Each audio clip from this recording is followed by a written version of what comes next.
I'm Imogen. Welcome back to my channel. This is a bit of an impromptu video that I'm filming, so please, you can't see the fact my bed's not really made or any of that fact where you can a bit. I just make sure I sit in front of the middle of it so you can't really.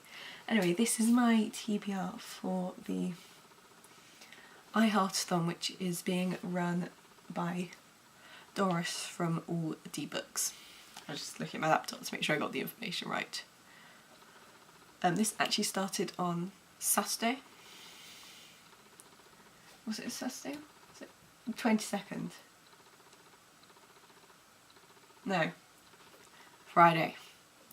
But some of these are books I have been reading, and I was reminded this morning for some reason about it. It just like popped into my head. I was like, oh, I really wanted to do that.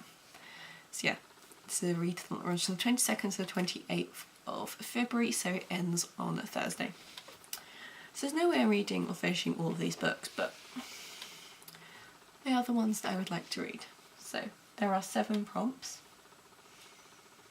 So the first one is BFF. A buddy read, a recommendation from a friend, or dinner with a friend. I'm tweaking this to I'll eat lunch with one of my friends probably on Wednesday, so it counts as dinner, doesn't it? So yeah, that's my way through that one. So I like these because all of them have a like non-bookish prompt, so some of these I can fill by doing other things. Next is Book Bestie, a book from a favourite genre, a reread, or a bookish gift. And for this one, it's actually one of my favourite books. This is Call Me By Your Name by Andre Assman, which I really want to reread because I recently read Enigma Variations by him, which is his newest book that came out last year. I treated myself to it at the beginning of the year because I'd been wanting it for months. I was like, just buy it. You buy books that you like on impulse all the time, but why is it so hard for you to buy a book that you've been thinking about buying? So yeah, I really want to read this. It's only less than 250 pages, and yes, I've not reread the whole thing. I've reread parts of it, and I've watched the movie. Must be getting on for 10 times or maybe even more. So yeah, Call Me By Your Name by Andre Assman.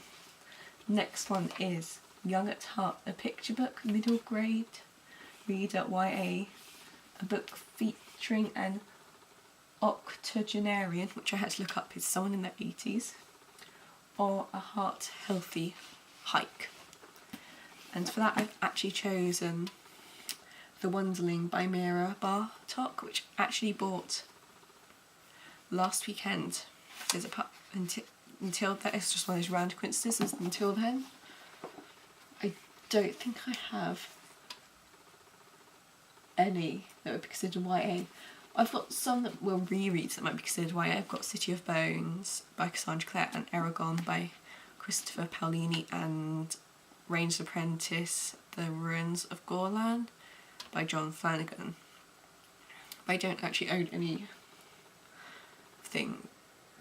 that wasn't a reread, but I bought this one as a treat to myself. Oh yes, did I explain this? I assume just everyone knows what Call Me By Your Name's about. It's about Elio Perlman, whose family has a house in the Italian Riviera. He's 17, it's during the summer, his family are there, and each year his father has an assistant who comes, who's a grad student. This year it's Oliver, and things ensure from there. It's set in the 1970s. So yeah. Anyway, I just assume everyone knows what it's about because I know what it's about so well. And this is The Wonderling, which is actually the first in a series, and this follows the Wonderling, which are part human, part animal creatures, which all have the ability to talk. And they're in this orphanage for Welcome to the Home for Wayward and Misbegotten Creatures, run by an evil Miss Carbuncle, who believes a terrified young child exists only to surf and suffer. For the wondling, a one-eared groundling, a mix of fox and boy, the home is all he's ever known. But yes, and then he protects a little bird, groundling, and the story issues from there. At the start, he hasn't had any friends, he's very alone, he's only called number 13, he doesn't even have a name, which most of them have. But yeah, I'm on chapter 7, I'm on page 60, which I just flew through. This is actually really big. So this is 460 pages, so this is a really kind of chunky one. This counts as a children's book. I looked it up.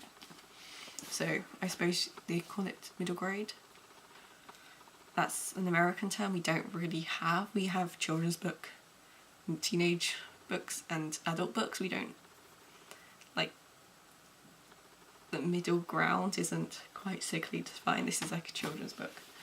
And then the next one is Sweet Treats. Grab a book you've been wanting to read or buy yourself chocolate and or flowers. This one I've done because I buy myself flowers whenever I need new ones. So I currently have these, which are just starting to open. Which, oh yeah, there's one that's properly opened. And these go look gorgeous. I think they're carnations. Yeah. And then I also have in this vase, I love this vase, I got it in Cyprus when we were out there over Christmas. And here I have these amazing daffodils that I buy off a guy. They're local ones and they look gorgeous. See, I filled that one, which is good. Cruising, an audiobook, a book with a vehicle on the cover, or go cruising. I don't really listen to audiobooks. I don't own a car, so I can't go cruising. And I looked on the cover of every single book I own. And when I did this last week, when I was actually going to film the TBR for when it was meant to be up, the only one I could find was Putney by Sofka Zenobia. And if you look in the background, you can see cars on the bridge. Well, and you can see buses, but I'm assuming there's cars. Oh, there's cars on the back cover. See? This is the story of, I'm going to get the names right, Daphne and Ralph. Again, 1970s appears to be a decade that I like reading from. And when Ralph originally meets Daphne, she's like 9 years old. As the story goes on, she's got a bit older. She's 13, I think, at the moment. We're on page 116. I'm nearly a third of the way through. But Ralph is 25.